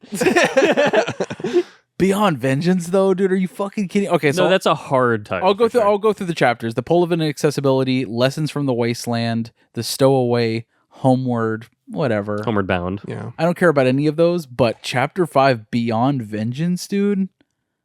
Are you fucking kidding me, dude? It's a cool title, and it also makes you sit up. Yeah. But the rest of them make you go, all right, how many chapters are there? They take you out of the story for a brief second. And a lot of people said this movie kind of drags, and I see why. Like, it doesn't have the nonstop, like, all gas, no brakes that Fury Road has. Right. But it like, I do think that titles are a pace killer and also a immersion killer. Because it reminds you you're watching a movie. But whatever. Even Ex Machina, we don't like those either. Session 1, session 2. Just keep going. Yeah. I not only does it not matter. Yeah, are you gonna memorize that? Like, oh, session 2 was the one where yeah. And then the last session isn't even a session, but they put a title to be like the last session that they have a conversation. I was like, stupid. Yeah. Just taking me out of it. Even in books, I don't want a chapter. Just give me one run-on sentence for 1,000 pages. Yeah, but it's not even pages. It's one long page. Yeah. It's like a really long, like, fortune cookie. Unfurls. You're like, what the fuck? I lost my place. Yeah. But anyways, yeah, Beyond Vengeance. Oh. Solid fucking... Dude, the Chris Hemsworth... This is the Joker aspect that I was kind of referring to. This feels like the Dark Knight interrogation scene where it's like... You can't kill an idea. Yeah. Yeah, that whole fucking thing where it's like, I'm just as fucking... You're just as crazy as I am. You're in this fucking situation. The Wasteland is going to claim you just like it did He's me. a real scoundrel, and I like that about him. I love that. But it was even... It's not so... We're not so different, you and I. Moment, which is... But written so well. Yeah. Written so well, performed so well, but also her chasing them down in that fucking... Oh my God. God. Car, dude. And because they all split up. Oh, yeah, not to mention Chris Hemsworth chariot of motorcycles. Oh yeah, dude, that was hard as fuck. Hell yeah, dude. Yeah, I'm thinking I'm back. Thinking I'm back. Certified hell yeah moment when Dude, you're riding for a real. chariot of motorcycles. Let's see you do that, Tom Hardy. He and just Austin needs a Butler. Stone Cold Steve Austin theme whenever he fucking pulls that shit out. You know? Oh shit, the glass breaks. Dementus is here. That's Dementus' music. Oh no! Slithering. The chariot of motorcycles. That's fucking hard. Fucking insane, dude. But doesn't even those innovations like that, don't they feel like just a +1 to Fury Road and not like its own brand new cool thing? All the machines and stuff I still feel are just as cool. Yeah, but they yeah, okay. The vehicles and all that. I mean, that chariot I think is one of the most inventive things I've ever seen. Yeah, that's very cool. So fucking hard, man. Yeah. And his monster truck. Yeah. I was wondering whether they would bring monster trucks into this. That's true, yeah. Like, finally. Fucking A. And the shot that they have that's like, it looks so CGI, but it also is perfect, is whenever he's like ramming the gate. Yeah. And like the shot keeps like coming in and out, dude, as he like fucking rams it. But I don't know. There's something very artificial about the way it looks. Yeah. But I loved it. Those crash zooms onto them. Yes. driving. Yes. And they're always shot at a very high shutter speed. Yes. So even if it's like a real shot, it still looks like surreal. It's it's jarring. There's no motion blur, and it looks like animated live action footage. It just looks somehow. like he's cut out and they're going, you. Yeah. I loved it though. Yeah, that's a stylistic thing that you just buy ever since Fury Road. Yeah. Because it has that same feel. But yeah, the Beyond Vengeance one, I loved that they basically couldn't... The way they, with the narrator saying, some say she did this and some say she did that, was just an excuse to be like, we can't figure out how to kill him. Let's just show it in every different way, which I think is so cool. I actually don't like that. It reminds me of the movie Savages, where the end of the movie, an ending happens, and then the narrative goes, but wait, what if this happened? And it does and it rewinds, and then it does the other possible ending. And I'm like, to me, that's kind of a cop-out of like a narrative choice. I see what you're saying. You know what I mean? But for this, at the very beginning in the title credits, they're like, no one knows what the truth is anymore. And like these are all fables of wars. Yeah, that like she happen. has like a legendary stature. Yeah. and- Do you have it in you to make it an epic? You know, he's like Okay. talking about like, is this going to stand the test of time? Will you remember me? You know, like she's talking about. I don't know. I thought that was a poignant ending where you see different versions of his death. Yeah. And then you give him ultimately a Prometheus death where it's like he has a fucking tree growing out of him, and they're was hard eating as fuck. They're eating literal fruits of vengeance. You Yeah. know what I mean? From the seeds of vengeance. They're like, she could have just shot him, but nah, she made him into a cock tree. Fuck it. Dude. Yeah, no, Turn for him sure. into the fucking the Fallout New Vegas NPC that is a tree. Yeah. He's fucking just kill me. Yeah. Looking like a clicker on The Last of Us, Yeah. but just a tree from his cock. Also, one of my favorite things was the time lapse of like her hair on the twig, basically. Yeah, it was cool. To show the passing of time yeah. as it grows into like a giant stem, which is probably where he's buried. Or not buried, where he like lives. Oh, you think it's like part of the tree? I would assume so. That could be it. Possible. I don't know. Either way, that specific part is a really cool way of showing It's just passage of time. another way of George Miller just coming on screen. Yeah, you know what I dude. mean? Just Greek level punishment. Dude, Like mythology sick. level punishment. Yes. Just like forever, like pinned down. Well, that's Crazy. literally Prometheus, right? That's his. He's cursed to be reborn he's cursed to have an eagle eat his liver every day. And he's like chained to a rock, He's right? chained to a rock, yeah. Yeah. I thought you were literally referencing Prometheus the movie. I'm like over here so alien. He's like a yes. big bald alien, yes. I was like, I'm kind of following. So he's an engineer, okay? Yeah, we're okay. All right, I see where you're going I with see this. it. I see. I'll follow you around the room. Alien in Mad Max. I didn't quite put the xenomorphs in this universe, but I see it now that you bring it up. That's the YouTube thumbnail. It's like Alien in the Mad Max universe. Not clickbait. Post credit scene. Chest burster out of Dementas. And then it just goes away. You're like, what? Wait, what?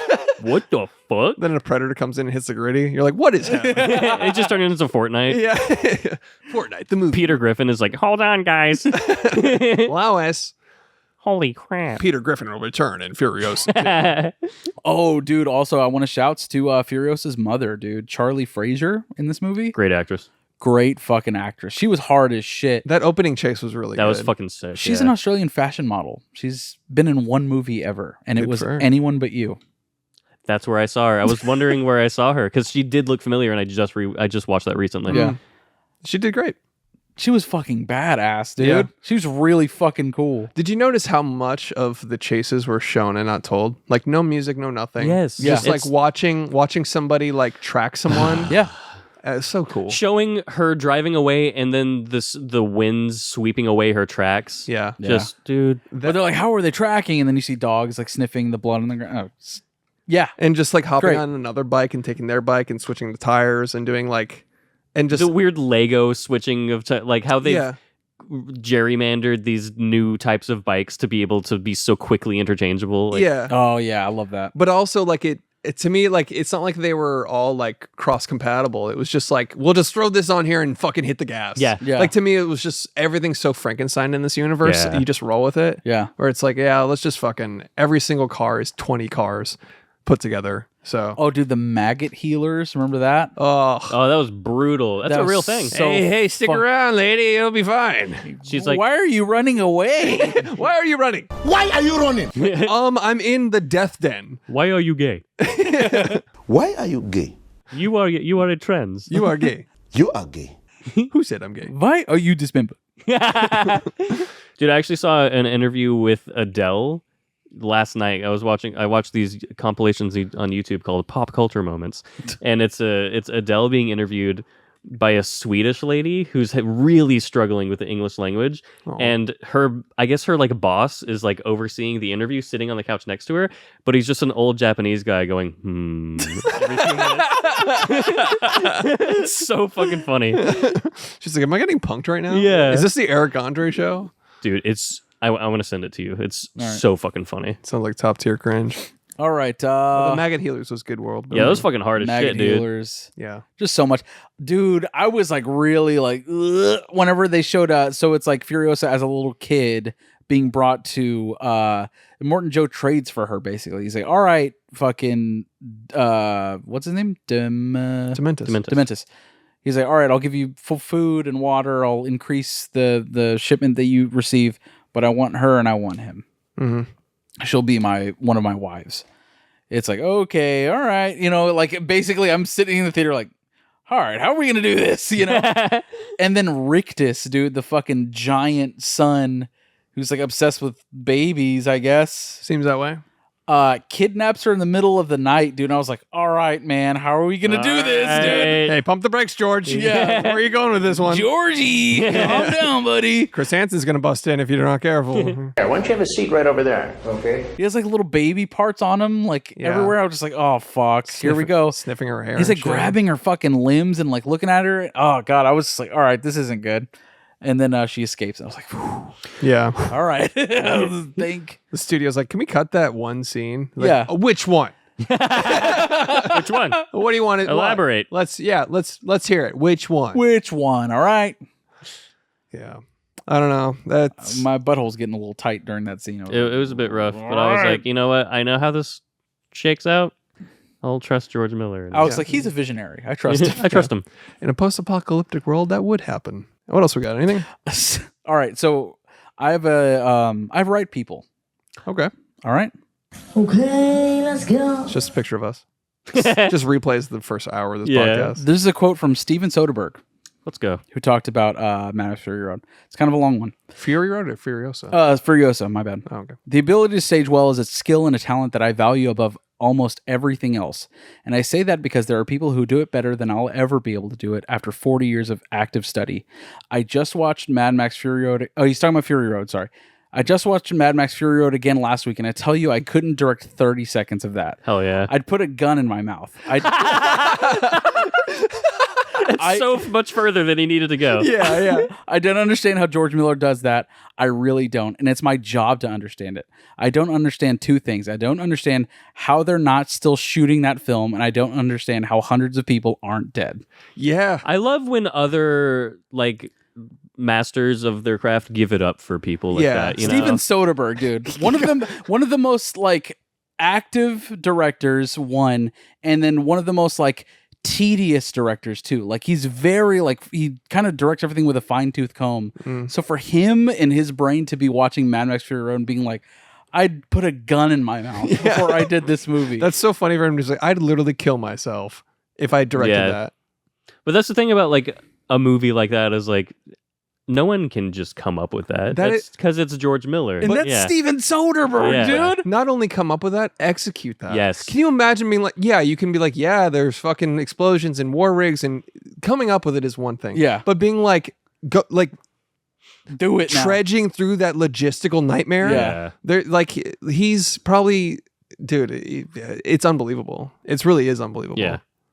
Just him. Anyways. It's crazy because these are both like 5-star movies, but one is something special. I get it. You know? Yeah. I want to pull up, Edgar Wright said something. I forgot to pull it. Hold on. I genuinely think that it is because this Fury Road cooked so long. Yeah, it's got to be. Because you have so much time to marinate it in your brain and figure out how you're going to do it, what shots are going to work, like mentally you've slept on it forever, and you failed multiple times. You learn from those failures, and then you get to execute Fury Road. And I think that's why that one feels the way it does. It's your magnum opus. It's not. It's what you fucking is your legacy. That one specific project. Mm-hmm. Yeah. It takes everything you've learned from the first few films you made.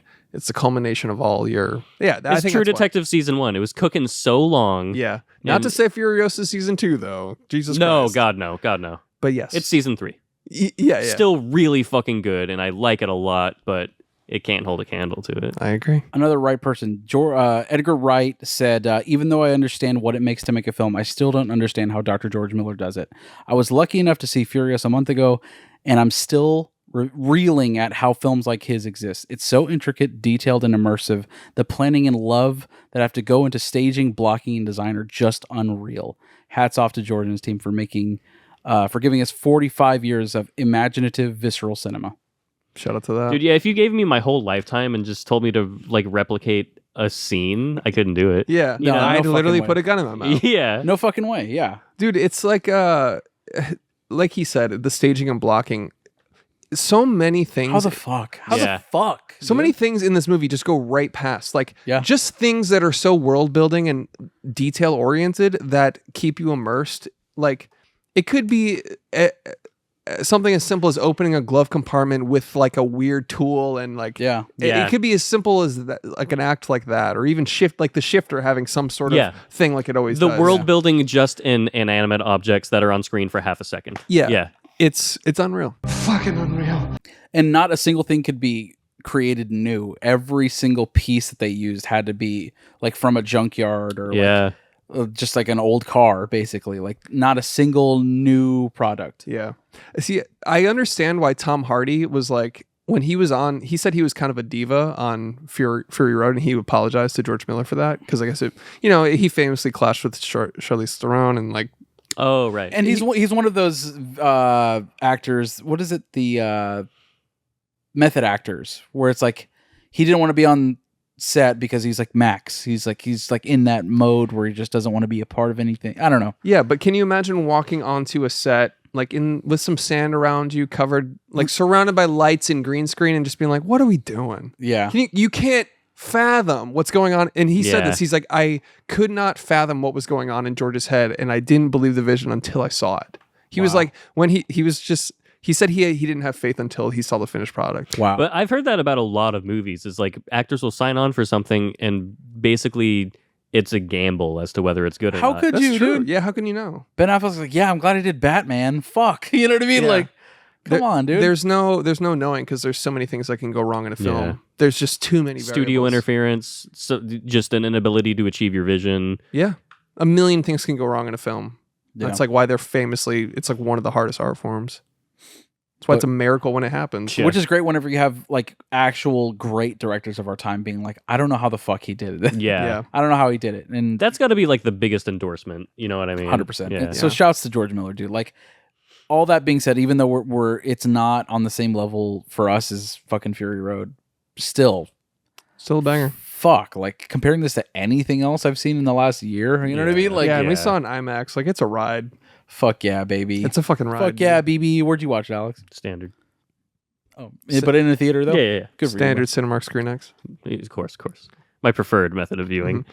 Is being surrounded and having an autistic sensory nightmare. Yeah.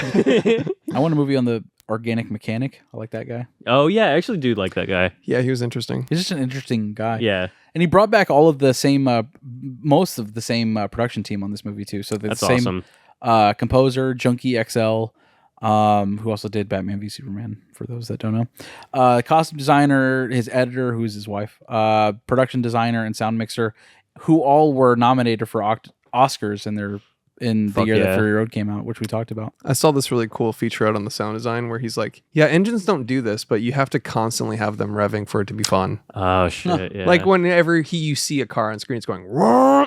But it's like once it's at cruising speed, it's not doing that. It's not hitting 1,000 RPMs. Like it's like, rev, you know what I mean? Yeah. It's like that shot in the Twisters trailer where the truck is like going over the hill. And every time I see it, I'm like, let's fucking go, dude. Yeah. Yeah. It says the cars. Yeah. I saw a cool featurette on like Mad Max, and the sound designer explaining like, yeah, pretty much every time a car moves, there's like an engine roar, like a vroom, like anytime it switches lanes or it does anything. Yeah, I love whenever it's like absolute quiet in the desert, and then you hear just like that. Yeah, there's no like trailing of it coming up. It's just once it's passing you, it's loud. Yeah. Hell yeah! This is a certified hell yeah movie. Dude. It illegit is. Yeah, no doubt. All right, boys. Was that it for Furiosa, or did you have more? Nope. I don't have That's more. it for me. Yeah, I don't have All more. right, that was it. Good time. Good fucking time. Now, we have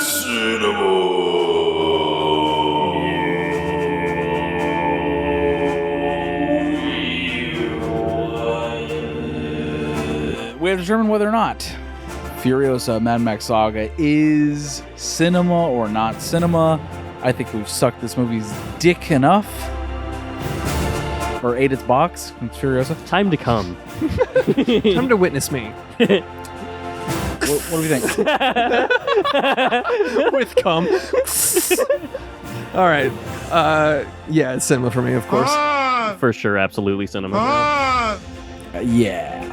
No duh. Some no duh shit. So now it's our next round. Is it 4-3 for me? Does that mean, does it belong in the Criterion Collective Collection? Is it our be-all, end-all, the best of the best that we feature on this podcast? That's how we fucking rate it.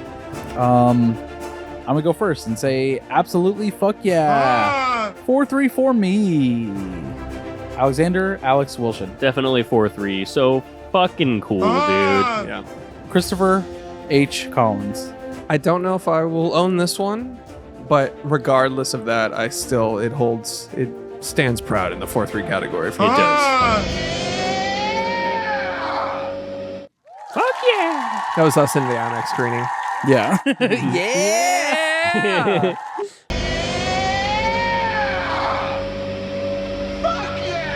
It is 4-3 for us. No, it's fucking great. I already pre-ordered the Steelbook. The Steelbook looks fucking sick, dude. It's like a gold Anya Taylor-Joy. Oh, hell yeah. Oh, hell yeah. Oh, hell yeah. What the fuck are you? It's just golden shit? Fuck, dude. Golden? All Dude, right. I forgot to mention something that always made me laugh were the people that would crash. But like, I mean, obviously, like we love physical humor, but like every once in a while, you would see like a war boy on a motorcycle do like the speed wobble, Yeah. like, and then just eat shit and get run over by a monster truck. Like those are so fun. Whenever they use the Bobby Knocker finally, and it turns that octopus thing, That was sick as shit. And it's fucking squid in the sky, and it's trailing on the war rig, so the war rig. Dude. Yeah, It's that shit where I'm just like, oh yeah. and then the dude. war rig became something else. Yeah. Like, after it had like that carcass of a parachute on it or Yeah. whatever, it's like, oh, that's like now that's a dark war rig. It's imperfect war rig. yeah. The Dark War rig, like Dark Dementus. Yeah. I get it. All right, boys. Oh, Christopher Hemsworth's fucking monologue and seizure from being bludgeoned in the head. Yeah. Dude. Great. He's just fucking killed it. He man. killed it, yeah. He fucking killed it. That was a very I saw the devil type of ending for that, where it's just relentless torture. Yeah. All right, time for DMTs. Dumb movie title for Furiosa. I got Mad Maxine. Mad Maxine. That's it for me. I actually have that too. I've got that Angry Anya and Even Madder Max. Even Madder Max. All right. Angry Anya's good. On the Fury Road again. The Fast and the Furiosa. And I like that. Fury Road Truckers. I like Fast and Furiosa. Yeah. All right, that's a good one. That's it for Vin Diesel wouldn't last a fucking second. He'd be so fucked. Like family, like we don't fucking witness me. Boom, you're dead. Yeah. Oh, we have fucking spear bombs. Oh, you have underglow neons. He's pulling up in his fucking GTO and you just fucking gush. You know what I mean? Like, you're dead. Oh, Bud. cool fucking Hemi, bro. Here's a spike full of bombs. Like a bomb javelin. Yeah, here's a kamikaze. It's a kamikaze javelin person jumping from a zip line 300 feet in the air. Riddick, though, I think he would stand a chance. He would. A kamikaze paraglider, dude. Yeah. I need to rewatch Riddick. Skoosh. Yeah, Riddick is. It's a good time, dude. It's a good movie and also one of the best games ever made. True. I liked Pitch Escape from Black, Butcher Bay. but I never liked the Riddick movies. I like Pitch Black though. It's famously one of the best video game movie adaptations. True. But Also, Lord of the Rings: The Two Towers. Agreed. And Turn of the Fucking King. man, I love that, dude. Fuck when I yeah, was a dude! I kid, got an emulator a few months ago. I replayed Dude. those. Let's fucking go, dude. You know what I found out about the Fellowship of the Ring video game is that was developed before they had the rights to the movie. So the art style is completely different. I noticed that. Do you play that on your emulator Yes. too? Yeah. And I was like, this looks like the books. Yes. Like it looks like the goofy hobbits from the book. So and that's why in the Two Towers video game they did the flashbacks from Fellowship so that they could be like, here's what we would have done for if they had the movie rights for that video That's game. so funny. They were like halfway through the game and they were like, well, fuck. Yeah. You casted it? Great. Yeah. Do we want to do a game or something? I don't fucking know. We could do Anya Taylor-Joy actor game. We could do desert movies. Desert movies. Fuck. Oh, that was another one of my DMTs. Something with Dune, but I didn't write it down though. Something about Dune. Something was like something about Spider-Man. It was like Mad Max Dune edition, some shit like that. I don't know. Doesn't matter. Not funny. Anya Taylor-Joy actor game. Sure. All right, who wants to kick us off? You want to You go? won. Okay. Furiosa. Last Night in Soho. Dune. The Witch. The Menu. She wasn't in Dune, to be honest. It's Dune Part 2. Yeah, you're fucking out. Oh, fuck. Oh, shit. Very famous actress. She's blowing up quite a bit. I'll just say I'm out. I can't think of shit. She honestly hasn't done much because she just blew up recently. The Northman. Ah, fuck my butthole. She's great in that. Have you seen that yet? Yes. Oh, yeah. Oh, yeah. I think I'm out. Anya Taylor-Joy. Can I come up with one more Anya Taylor-Joy joint? No, you can't. You can't do anything. An Anya Taylor joint. Fuck. She's in other good movies too. Fucking. Tag me in, bro. Tag me in, bro. Tag me in. Hot tag. Queen's Gambit. We did it. We did it. We did it. It's a draw. Everybody wins. It's a draw. It's a triple team tag. With it. Are we done? Triple team tag. We didn't guess budget. All right, fine. We do this every episode. Budget $79 million. I don't know what it is, but I think I know what it is. I feel like I saw this in a tweet or two. Yeah, I think I did too, but it's been long enough I forgot. Yeah. Because I saw tweets about it doing bad. Yeah. Also, go fucking watch it, assholes. God. Too late now. Yeah. I know. 140 million. Was the budget? Yeah. I'll say 150. Fuck. What'd you say, 70? 79. I think that's how much it made, around 70. I think. And then it was like about 35 opening weekend. Yeesh. Yeah. His career's over. Nah. You can have a flop. You just got a Disney movie? You just got to go do Happy Feet 3 and then come right back. Alexa, how much did the movie Furiosa Mad Max Saga cost to make? Furiosa, a Mad Max Saga cost an estimated $168 million to make. Nice. Yikes. Yeesh. How much did it make? Not a very good return on investment. How much did it make? The Economist would have told you that. How much did it make? Yeah. You already said it. Yeah, 35, right? Well, I thought, clearly I forgot, because I thought it was 140 is how much it cost. 14. I thought it was 70, because I remember thinking it was like half, because I thought the budget was like 150 and they made half of that. So I'll say 70. I'll say 50. What'd you say? 15. 15? Yeah, 7. 15. All right. Alexa, how much did the movie Furiosa, a Mad Max Saga, make in theaters? Furiosa, a Mad Max Saga has grossed $37,200,000 I think I'm a little bit closer. Yeah, right? You said 70? No, I said 50. Ah, fuck. I did it. You. All right, let's go. All right. Thanks for listening to There Are Too Many Movies. And no thanks to you for not seeing Furiosa. Yeah, Way to you go. motherfucker, dude. You're not supporting cinema? That's not very okay buddy cinephile of you. Yeah. But one thing that would be very cinephile of you is if you gave us $5 a month on Patreon for a weekly bonus episode that is about not movies, just three guys shitting around. You want lore dumps? You want fucking funny stories from our past? $5 a month on Patreon. Later, toads. Going, gang. B. Tell us what you think about Salo.